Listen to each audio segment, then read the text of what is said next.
भाई 1 अप्रैल से government income tax आपका व्हाट्सएप, जीमेल, इंस्टाग्राम सब कुछ क्या सही में चेक कर सकती है बिना आपके परमिशन के या नहीं? डाउट आप लोगों को होगा और इसके आंसर के लिए मैंने आज इनवाइट करा है सीए पुलकित गुप्ता जी को, जो आज सब चीज़ों का डिटेल में आंसर करेंगे कि आपका व्हाट्सएप भी गवर्नमेंट चेक करेगी आपके परमिशन के बिना या नहीं। So first of all very warm welcome on this podcast and thanks for your time. Thank you for inviting me. Start करते हैं उसी सेम डाउट से ही।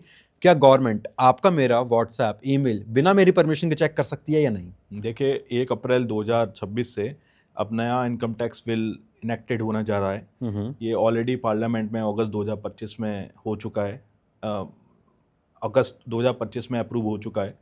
तो पहले क्या होता था कि जो भी आपके परमिशन जो एक्सेस होती थी वो तब भी ले सकते थे इनकम टैक्स ऑफिसर, बट उसमें उनको कोर्ट अप्रूवल लेनी पड़ती थी। बिना कोर्ट अप्रूवल के वो एक्सेस नहीं कर सकते थे आपका डेटा। बट अब जो ये नया कानून आ रहा है इसमें वो एक्सेस कर सकते हैं, बस उन्हें अपने सीनियर ऑफिसर की, जो कि कमिश्नर ऑफ इनकम टैक्स होता है, उसकी परमिशन लेनी है। और उसके बेसिस पे आपका चाहे सोशल मीडिया हो गया, इंस्टाग्राम हो गया, या आपके ईमेल्स हो गए, इवन आपके जो भी डिजिटल एसेट्स हैं जैसे कि हो गया आपका बिनेंस अकाउंट, तो उसको भी आपके बिना पूछे वो एक्सेस कर सकता है। तो पहले क्या होता था बेसिकली कि आपसे पूछा जाता था कि आपने कोई टैक्स चोरी तो नहीं करी, आपको मौका दिया जाता था कि आप रिटर्न रिवाइज कर लो और टैक्स पे कर दो।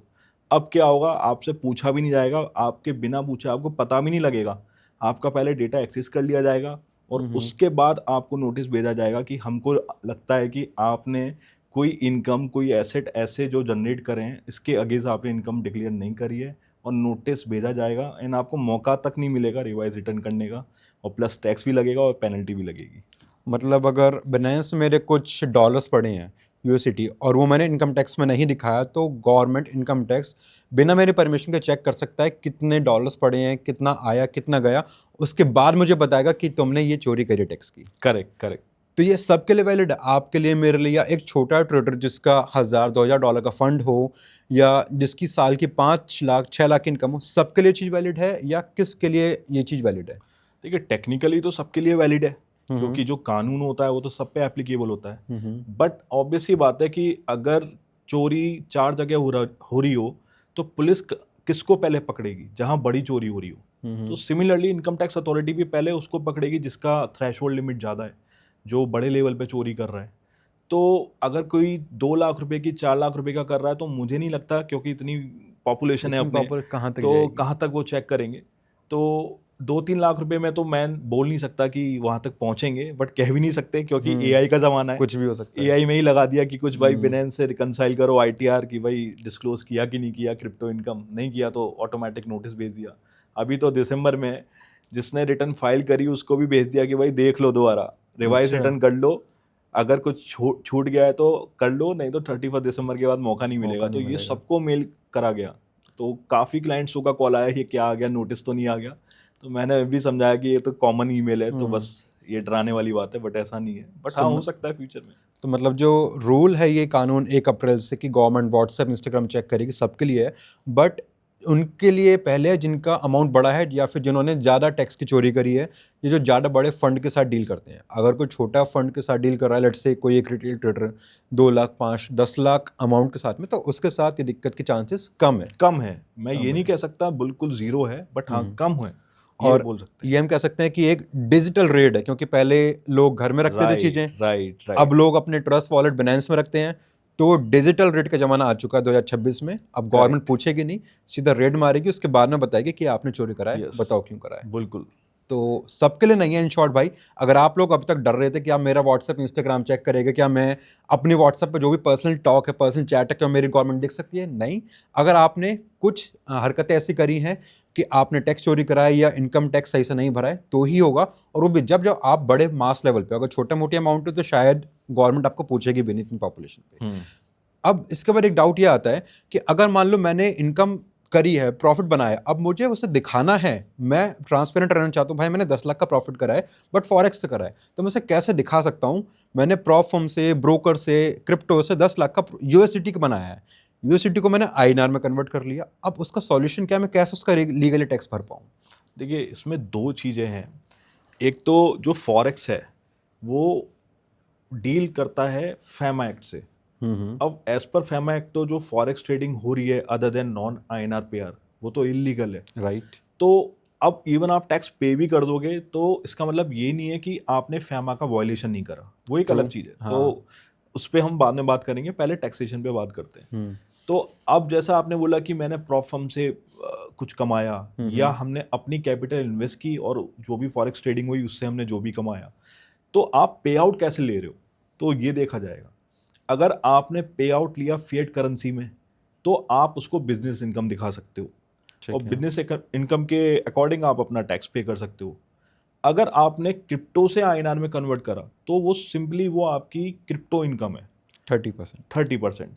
क्योंकि क्रिप्टो पे आप कितना भी कन्वर्जन करो, चाहे वो आप एज अ सैलरी ले रहे हो, एज अ फ्रीलांस इनकम ले रहे हो, या आपने फॉरेक्स ट्रेडिंग से भी कन्वर्ट किया हो क्रिप्टो को INR में, तो वो आपकी क्रिप्टो इनकम मानी जाएगी। और इनकम टैक्स एक्ट के अंदर एक स्पेशल प्रोविजन है 115 BBH, उसके अंदर फ्लैट 30% टैक्स लगेगा। मैं अगर आपको बताऊं कि जैसे आप सैलरी लेते हैं, बिजनेस इनकम लेते हैं, 12 लाख रुपए तक कोई भी टैक्स नहीं है अभी। आगे तो अब पता लगेगा, नया बजट में कुछ ना कुछ अच्छा ही लेके आएंगे और भी स्लैब रेट को बड़ा करेंगे। बट अगर आप इवन 100 रुपए की भी क्रिप्टो इनकम करते हो तो उस पर 30 रुपए आपको देने पड़ेंगे, 30% टैक्स देना पड़ेगा, उसमें 12 लाख रुपए का बेनिफिट नहीं मिलता है। तो इस तरीके से आपको देखना है कि अगर आपकी क्रिप्टो में आप विड्रॉ कर रहे हो तो आपको 30% देना है, और अगर आप सीधे फिएट में ले रहे हो, डॉलर्स में ले रहे हो, आजकल लोग शायद राइस अकाउंट भी यूज करते हैं, तो उसके थ्रू आप ले रहे हो तो आप बिजनेस इनकम दिखा सकते हो और वो स्लैब्स जो हैं उसका बेनिफिट ले सकते हो। सो मतलब अगर मुझे लीगली टैक्स पे करना है और मैं टैक्स कम पे करना चाहता हूँ तो डायरेक्ट बेटर वे है कि मैं INR में या फिएट करेंसी डॉलर्स में लूँ, क्रिप्टो के थ्रू ना जाऊँ, क्योंकि अगर क्रिप्टो के थ्रू जाऊँगा तो पहले तो P2P में फंसने का डर, Correct. और अगर वो पैसा कन्वर्ट कर भी लिया तो क्रिप्टो को डायरेक्ट 30% का स्लैब वहाँ पे लगेगा। सो बेटर वे ये है कि अगर हमें प्रॉप फर्म का, ब्रोकर्स का, फॉरेक्स का पैसा अपना लीगली टैक्स में दिखाना है तो INR के थ्रू जाओ, उसमें आपका बिजनेस इनकम के अकॉर्डिंग स्लैब में लगेगा। वैसे अगर हम क्रिप्टो के थ्रू जाएंगे तो 30% फ्लैट हमें देना पड़ेगा। अभी इसमें एक और चीज़ मैं ऐड करना चाहता हूँ कि अगर किसी की इनकम ऑलरेडी 30 लाख से ऊपर है तो अल्टीमेटली उसकी स्लैब रेट भी 30% में आई जाएगी। तो चाहे वो क्रिप्टो इनकम करे चाहे वो बिजनेस इनकम करे तो उसके लिए तो सेम बराबर है। राइट। तो इसमें भी एक ट्विस्ट है कि अगर किसी की इनकम 30 लाख से नीचे है तो वो बेनिफिट ले सकता है बिजनेस इनकम का। अदरवाइज वो चाहे क्रिप्टो से ले चाहे बिजनेस इनकम ले, 30% तो देना ही देना है इंडिया में। मतलब एज अ रिटेल छोटे ट्रेडर जिनकी ओवरऑल इनकम टैक्स स्लैब 30% से कम है, बेटर वे उनके लिए है कि हम डायरेक्ट फिएट करेंसी में INR में लें, और अगर 30 लाख से ऊपर है तो किसी में भी लें, अल्टीमेटली 30% टैक्स 30% देना ही देना है। बट एक चीज़ है, जो हम USDT में पेमेंट लेते हैं, क्या USDT सेफ है? आने वाले टाइम में USDT जीरो हो जाएगा, क्योंकि ये किसी कंट्री का तो करेंसी है नहीं, neither India nor US, just USD से बैक्ड है। तो क्या USDT कल को जीरो हो सकता है? देखिए कुछ भी हो सकता है। अब USDT जिसने बनाया ये कंसेप्ट स्टेबल कॉइन का, ये कंपनी ने बनाया जिसका नाम है तीदर, और तीदर ये कंपनी रजिस्टर्ड है ब्रिटिश वर्जिन आइलैंड के अंदर। तो इसने कोई लाइसेंस नहीं ले रखा, कोई ऐसा नहीं है कि ये कोई बैंकिंग कंपनी है। तो इसने बस सिंपल ऐसा कर रखा है कि भाई मैं अपने क्रिप्टो निकालूंगा एंड जितने मैं क्रिप्टो लॉन्च करूंगा मार्केट में उसके अगेंस्ट मैं US डॉलर रखूंगा। पहले इसका कंसेप्ट ये था। फिर धीरे धीरे क्या हुआ कि भाई US डॉलर की जगह अब इन्होंने ट्रेजरी विल्स भी रखने शुरू कर दिए। ट्रेजरी विल के बाद ये अदर लो रिस्क मार्केट में भी आ गए कि हम इधर भी इन्वेस्ट करेंगे उधर भी इन्वेस्ट करेंगे और उसके अगेंस्ट भी हम क्रिप्टो निकाल सकते हैं। तो ये धीरे धीरे अपने रूल चेंज करते जा रहे हैं, और रूल इसलिए भी चेंज कर रहे हैं, इनका कोई माए बाप तो है नहीं, कोई लाइसेंस तो है कुछ नहीं है। इसके अगेंस्ट एक USDC और है जो स्टेबल कॉइन है, बट वो US रजिस्टर्ड है, एक कंपनी है सर्कल, एंड सर्कल में इन्वेस्टमेंट कर रखा है कॉइन बेस ने भी। ओके। तो ये रेगुलेटेड है और इसने प्रॉपर USA का एक रेगुलेटरी बॉडी है FinCEN, उससे MSB का लाइसेंस ले रखा है, मनी सर्विसेज बैंकिंग लाइसेंस ले रखा है। तो वहाँ अगर आप करोगे तो फ्यूचर में आप कह सकते हो कि सेफ हो, क्योंकि वो रेगुलेटेड है बाय US गवर्नमेंट। बट इसके बावजूद भी USDT का जो मार्केट कैपिटलाइजेशन है वो 175 बिलियन का है, और USDC का उसका 50% भी नहीं है। ये मजे की बात है। और अगर कंपैरेटिवली जो आपका क्वेश्चन था कि क्या सेफ है कि नहीं, देखिए USDT का बिल्कुल कभी भी गायब हो सकता है, कुछ भी हो सकता है, क्योंकि ये पैटर्न देखा गया है, वो रूल चेंज करता जा रहा है। पहले उसने बोला 1 USDT equal to 1 US dollar, उसने फिर रूल चेंज करा कि मैं ट्रेजरी बिल्स में भी लगाऊंगा, बॉन्ड्स में भी पैसा लगाऊंगा, फिर वो लो रिस्क मार्केट में भी आ गया। अब पता नहीं वो हाई रिस्क मार्केट में भी पैसा लगाने लगे, और फिर आगे लगाए ना, ऐसी क्रिप्टो USDT और मार्केट में फ्लो कर दे। एक और चीज आ रही है, क्योंकि इंस्टीट्यूशनल जो बैंकर्स हैं वो भी चाहते हैं कि हम क्रिप्टो को यूज करें as a cross border transaction, क्योंकि अभी तक कौन करता है? स्विफ्ट एक बहुत बड़ी ऑर्गेनाइजेशन है, जो अगर आपको INR से डॉलर में देना है या AED में कुछ पैसा लेना है तो स्विफ्ट काम करती है। सिमिलरली क्रिप्टो में अभी तो ऐसा कुछ है नहीं, इतना स्मूथ है, बट बैंकिंग और जो इंस्टीट्यूशनल्स हैं वो उस पर ट्रस्ट नहीं कर पा रहे हैं USDT पे या USDC पे। तो जो बड़ी बड़ी बैंक्स हैं USA की, वो अपना स्टेबल कॉइन लॉन्च करने वाली हैं, जैसे बार्कलेज हो गया, HSBC बैंक हो गया, ये मिलके कंसोर्टियम बना रहे हैं, और जो अपना खुद का, ये कोई गवर्नमेंट का क्रिप्टो नहीं होगा, बैंकिंग का होगा। तो बैंक्स का होगा। जिस दिन ये आएगी तो मुझे लगता है USDT फेल हो सकता है। तो अगर मेरा फंड USDT में है तो उसे सेफ रखने के लिए I should diversify my fund in multiple stable coin, जैसे USDT, USDC जैसे आपने बताया, या एक बनांस का भी है आई गेस, USB है एक आई गेस। तो अगर हमें सेफ रहना है तो उसके लिए क्या ऑप्शन है? मल्टीपल स्टेबल कॉइन में डाइवर्सिफाई रखना या सीधा बिटकॉइन में उठा के डाल देना? देखिए, ऑब्वियस सी बात है, diversification is always a best strategy अगर आपको अपने रिस्क को मिटिगेट करना है। अगर आपके पास बहुत ज़्यादा पैसा है क्रिप्टो में, तो आप USDT की जगह USDC में रखो, वो कंपैरेटिवली सेफर है। ओके।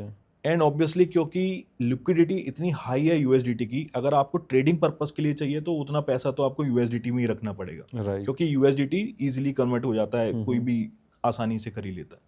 तो जितना आपको अपने बिजनेस ऑपरेशन के लिए चाहिए, ट्रेडिंग के लिए चाहिए, उतना USDT में रखो। और जैसे कहते हैं ना कि कुछ पैसा सेविंग बैंक अकाउंट में रखा है और बाकी FD में डाल दिया, तो ऐसी जो FD वाला है वो आप USDC में डाल दो या बिटकॉइन में डाल दो। ट्रेडिंग वाला जितना हमें ज़रूरत है वो USDT में, रेस्ट जो स्पेयर फालतू मनी है वो FD समझ के USDC में हम स्टेबल पार्क कर सकते हैं। हाँ, इंटरेस्ट नहीं मिलेगा, बट हाँ सेफ रहेगा, सेफ रहेगा। करेक्ट। अब यहाँ पे मेरे माइंड में क्वेश्चन और आ रहा है, जैसे अभी गवर्नमेंट हमारा सब चीज़ एक्सेस कर सकती है अप्रैल से, बट बात करते अगर हम ट्रस्ट वॉलेट की, तो ट्रस्ट वॉलेट की तो कोई कंपनी नहीं है। ट्रस्ट वॉलेट कैसे गवर्नमेंट चेक कर सकती है कि मेरे फ़ोन में ट्रस्ट वॉलेट है, कितने अकाउंट्स हैं, उसमें कितना फंड्स है, वो कैसे चेक कर सकती है? देखिए, बहुत अच्छा क्वेश्चन है आपका। पहली बार ट्रस्ट पता होना चाहिए सारे व्यूअर्स को कि वो डेक्स वॉलेट है, डिसेंट्रलाइज वॉलेट है, और जब डिसेंट्रलाइज वॉलेट है तो किसी का कंट्रोल नहीं है, कोई बॉडी नहीं है उसके पीछे। बिनेंस FIU रजिस्टर्ड है, इसलिए गवर्नमेंट को डेटा सप्लाई हो रहा है, राइट, बट इसका तो नहीं हो रहा। तो अभी आप समझो कि हम क्रिप्टो वर्ल्ड में नहीं है, हम आज से 10 साल 20 साल पीछे हैं। तो पहले कैसे पकड़ा जाता था? सर्च एंड सीजर में पैसा जो चोरी का होता था, ब्लैक मनी होता था, एक रेड होती थी, देखा जाता था कि भाई कैश रखा है, और उसको पकड़ के टैक्स लगा दिया जाता था पेनल्टी के साथ। और जैसा आपने बोला कि एक डिजिटल रेड अब आ गई है, तो अल्टीमेटली अगर सर्च होती है, किसी के वॉलेट में मिल गया, किसी के मोबाइल ऐप में मिल गया ट्रस्ट वॉलेट, वहाँ उसको दिख गया कि हाँ इसके पास तो क्रिप्टो पड़े हुए हैं ट्रस्ट वॉलेट में या कोई भी डेक्स वॉलेट में, तो वो उसको सीज कर सकता है और वो बोल सकता है कि भाई इसके अगेंस्ट आपने इनकम कहाँ डिक्लेयर करी, प्रूफ। और आपको ध्यान होगा लास्ट पॉडकास्ट में भी आपने पूछा था कि आजकल तो कस्टम वाले भी एयरपोर्ट में पकड़ रहे हैं, राइट। तो आगे जाके मुझे लगता है ये भी और ज़्यादा बढ़ जाएगा कि अभी तो कस्टम वाले रहते हैं, साथ के साथ इनकम टैक्स ऑफिसर भी रहेंगे, किसी का भी वॉलेट कुछ भी देख सकते हैं, मोबाइल ऐप देख लेंगे, डिजिटल रेट है, करेक्ट, डिजिटल रेट है, तो वो पकड़ सकते हैं। बट हाँ, ऑब्वियसली बात है कि ऑनलाइन एक्सेसिबल नहीं है, क्योंकि इसके पीछे कोई एंटिटी नहीं है, राइट। बट यस, फिजिकली आपका मोबाइल पकड़ के वो कभी भी सामने आके चेक कर सकते हैं। हम कह सकते हैं पुलिस के चेक पोस्ट पे भी खड़े होंगे, दिखाओ भाई अगर कोई बड़ी गाड़ी से आ रहा है तो कहाँ से आए गाड़ी का पैसा दिखाओ। तो खैर अभी इतना होने लगा तो सारे अभी जितना दुबई जा रहे हैं उसके 4 गुना दुबई सब निकल जाएंगे, इंडिया में कोई रुकेगा ही नहीं। अभी रिसेंटली 40,000 से ज़्यादा क्रिप्टो ट्रेडर्स को नोटिस गया था इनकम टैक्स का, तो वो क्यों गया था और उससे कैसे बच सकते हैं अगर किसी के पास नोटिस गया हो तो? देखिए, नोटिस जो गए हैं उसके काफ़ी रीजंस हो सकते हैं। पहला रीज़न ये कि आपने किसी को क्रिप्टो ट्रांसफ़र किया हो और आपने अपनी ITR में नहीं दिखाया हो। अब ये गवर्नमेंट को पता कैसे चला? तो जितने भी FIU रजिस्टर्ड एक्सचेंज प्लेटफॉर्म है, उन्होंने आपका TDS डिडक्ट किया होगा और गवर्नमेंट को दिखाया होगा, और आपके वो फॉर्म 26S और EIS में आ भी रहा होगा, और वो नहीं दिखाया तो इसलिए आपके पास नोटिस आ गया। दूसरा, अगर आपने अपनी आईटीआर में दिखाया भी है तो हो सकता है आपने रिकंसाइल नहीं करा होगा, वहाँ दिखा रहा है कि आपने 10 लाख का किया है और आपने रिपोर्ट किया 1 लाख रुपए। तीसरा रीज़न हो सकता है कि आपने लॉस किया हो और उसको सेट ऑफ कर लिया हो, क्योंकि क्रिप्टो लॉस से सेट ऑफ नहीं कर सकते हैं। आपको इनकम पे टैक्स देना है, लॉस गवर्नमेंट कहती है मैं नहीं जानता कि भाई क्या है, आपको इनकम पे टैक्स देना ही देना है। तो ये कुछ रीजंस हैं। और हाँ, एक और चीज़ है कि हो सकता है किसी ने सैलरी लियो क्रिप्टो में, फ्रीलांसिंग इनकम लियो, तो उसने अपना बिजनेस इनकम या सैलरी दिखाई हो गुड इंटेंशन से कि ये तो मेरी सैलरी है, क्योंकि आजकल काफी एम्प्लॉयर हैं वो यूएसडीटी में पेमेंट कर रहे हैं, क्योंकि बैंक चार्जेस लगते हैं डॉलर से पेमेंट करने में। तो क्या करा होगा इंडियन एम्प्लॉय ने, उसने दिखा दिया होगा कि भाई ये तो मेरी सैलरी इनकम है, बट हमारे पास इंडिया में स्पेशल प्रोविजन है क्रिप्टो इनकम का, उसको अलग से दिखानी होती है। तो ये सारे रीजन हो सकते हैं कि जिसकी वजह से क्रिप्टो नोटिस आया हो। अब अगर किसी पे नोटिस आया है, लेट्स से अगर मेरे पास नोटिस आया तो मैं उससे कैसे बच सकता हूँ, उसका क्या सॉल्यूशन है? सॉल्यूशन इसका यही है कि आप अपनी आईटीआर फाइल करने से पहले अपना एआईएस देखो, फॉर्म 26 एएस देखो, और जितना उसमें इनकम आ रहा है चुपचाप दिखा दो और उस पर टैक्स पे कर दो, तो ही बच सकते हो। अब इतनी टेक्निकलिटी तो मुझे नहीं आती, आई डोंट थिंक सो कि किसी और ट्रेडर को आती होगी। अब भाई अगर आपको इतनी टेक्निकलिटी में नहीं जाना है and if you want to take help कि आपको नोटिस ना आए, अगर अभी तक नहीं आया then all thanks to God, और आप चाहते हो कि फ्यूचर में भी आपको नोटिस ना आए, then you can contact to CA Pulkit Gupta ji. इनके डिटेल्स मैंने नीचे डिस्क्रिप्शन बॉक्स में दे रखी हैं। He will help you out in filing your income tax so that कल को आप गवर्नमेंट के इनकम टैक्स नोटिस से बच सको। अब यहाँ पे आपने अभी एक चीज़ बोली थी स्टार्टिंग में कि जितने भी FIU रजिस्टर्ड एक्सचेंजेस हैं, but what about non registered exchanges जो FIU पे रजिस्टर्ड नहीं है और उस पर अगर मैंने ट्रेडिंग करी है तो क्या उसका भी नोटिस आ सकता है? देखिए, उसका कोई एक्सेस तो ऑब्वियस सी बात है गवर्नमेंट के पास नहीं है, क्योंकि वो रजिस्टर्ड ही नहीं है इंडियन गवर्नमेंट के साथ। तो ठीक है, आज की डेट में तो नहीं आ सकता, बट देखिए इंडिया एक बहुत बड़ा मार्केट है हर चीज़ के लिए, और क्रिप्टो मार्केट के लिए भी। तो हर कोई एक्सचेंज प्लेटफॉर्म या सर्विस प्रोवाइडर चाहता है कि मैं इंडियन मार्केट में एंटर करूं और यहाँ पे मेरा भी मार्केट शेयर बढ़े। तो इसके लिए ऑब्वियस ही बात है उसे आज नहीं तो कल रजिस्ट्रेशन करना ही पड़ेगा। गवर्नमेंट उसको रोक सकती है कि भाई आपको डिसलिस्ट करते हैं, आपका डोमेन ही बैन कर देते हैं। तो हो सकता है कि आगे जब वो FIU रजिस्टर्ड हो तो गवर्नमेंट की कंडीशन हो कि भाई जो पुराना डेटा है 5 और 10 साल का वो भी दो, तो वो देगा। तो आज हो सकता है आप सेफ हो उसमें, बट फ्यूचर में यू नेवर नो कि वो भी रजिस्टर्ड हो जाए। ओके, मतलब इन फ्यूचर हो सकता है कि उस पर भी पूरी इन्वेस्टिगेशन हो, और अगर मैं उस पर ट्रेड कर रहा हूँ आज सेफ हूँ, कल सेफ नहीं होऊंगा मैं उस पर। करेक्ट। बट अभी रिसेंटली कुछ ऐसी न्यूज़ भी आई थी कि अगर किसी ने क्रिप्टो से दुबई में कुछ प्रॉपर्टी ली है तो उसको भी नोटिस आ रहा है और उसे भी अब उस पर टैक्स देना पड़ेगा, जो भी उसने जितने की भी उसने प्रॉपर्टी ली है। ऐसा भी कुछ है? देखिए, अगर उसको नोटिस आ रहा है ना तो 100% उसने अपना बिनेंस अकाउंट इंडियन KYC से, इंडियन जो डॉक्यूमेंट्स होते हैं उससे KYC अपनी कंप्लीट करी होगी। क्योंकि अगर आप इंडियन बिनेंस में हो तो वो आपका TDS कटेगा और बिनेंस रिपोर्ट करेगा इंडियन अथॉरिटी को। तो वहाँ से जो ट्रांसफ़र हुआ होगा तो उसको पता लग गया होगा कि भाई गवर्नमेंट को कि इसने क्रिप्टो ट्रांसफ़र करे हैं प्रॉपर्टी परचेज करने के लिए। दूसरा जो रीज़न हो सकता है इसमें, ये हो सकता है कि जो UAE की अथॉरिटी है जिससे प्रॉपर्टी खरीदी है, वो वहाँ की अथॉरिटी का नाम है DED, तो उसने डेटा इन्फॉर्म दिया हो गवर्नमेंट को, इंडियन गवर्नमेंट को। तो यही 2 रीज़न हो सकते हैं, इसके अलावा तो और कोई रीज़न नहीं बनता है। अगर आपको प्रॉपरली सेफली इस चीज़ को करना है तो आप UAE में जाके अपना दुबई कंपनी सेटअप करो, उसके थ्रू अपनी जो भी प्रॉपर्टीज़ लेनी है आपको वो ले सकते हो। तो उससे आपका डेटा कभी भी शेयर नहीं होगा, क्योंकि ये प्रॉपर्टी या कोई भी एसेट जो भी आपने दुबई में लिया वो किसने परचेज किया, who is the direct owner, company, not you. You are the shareholder of that company. तो आपको बीइंग शेयर होल्डर आपको अपनी ITR में डिक्लेयर करना है, क्योंकि हमारे इंडियन ITR में एक मैंडेटरी रिक्वायरमेंट है कि जो भी आप फॉरेन एसेट होल्ड करते हो आपको अपनी ITR में दिखाना है। एंड बीइंग शेयर होल्डर, अगर आप वहाँ की शेयर होल्डिंग दिखाओगे तो कोई दिक्कत नहीं है, आप दिखाइए। अगर उस कंपनी ने कुछ भी प्रॉफिट अर्न करा है तो वो उस कंपनी का प्रॉफिट है, आपका नहीं है। जिस दिन आप as a dividend, as a salary लोगे, then you have to pay tax in India. Okay, तो अभी आपने दुबई का नाम लिया कि अगर हम दुबई जाते हैं तो वहाँ पे हम जाके टैक्स सेव कर सकते हैं, वो अपने आप में एक बहुत बड़ा अलग टॉपिक आ जाता है। सो उसके लिए मैं एक अलग पॉडकास्ट करने वाला हूँ बहुत जल्दी कैसे आप दुबई शिफ्ट हो सकते हो, कितनी कॉस्टिंग आती है, कौन से एमिरेट्स में होना है, कौन से जोन पे आपको अपनी कंपनी रजिस्टर करनी है, कंपनी ही रजिस्टर करनी है या फिर आप एज अ सैलरी पर्सन भी वहाँ पे जाकर अपना टैक्स सेव कर सकते हो। इसके लिए we are going to have a next podcast very soon, तो make sure subscribe this channel, press the bell icon, क्योंकि अगर आपने नहीं करा तो शायद आपको मिस आउट कर दोगे। और अगर आपको और ज़्यादा टेक्निकलिटी जाननी है रिगार्डिंग योर टैक्स सेविंग, कैसे आप इंडिया में रहते हुए टैक्स सेव कर सकते हो, कैसे आप फॉरेक्स का, ब्रोकर्स का, प्रॉफर्म का, क्रिप्टो का पैसा अपने लीगली अपने आईटीआर में दिखा सकते हो गुड इंटेंशन से, तो उसके लिए पुलकित गुप्ता जी एक बहुत जल्दी एक नेक्स्ट वेबिनार करने वाले हैं, जिसके डिटेल्स मैंने नीचे डिस्क्रिप्शन बॉक्स में दे रखी हैं, जाके चेकआउट करो। You can have direct interaction with him और आप अपने डाउट्स इनसे डायरेक्टली 1-on-1 पूछ सकते हैं।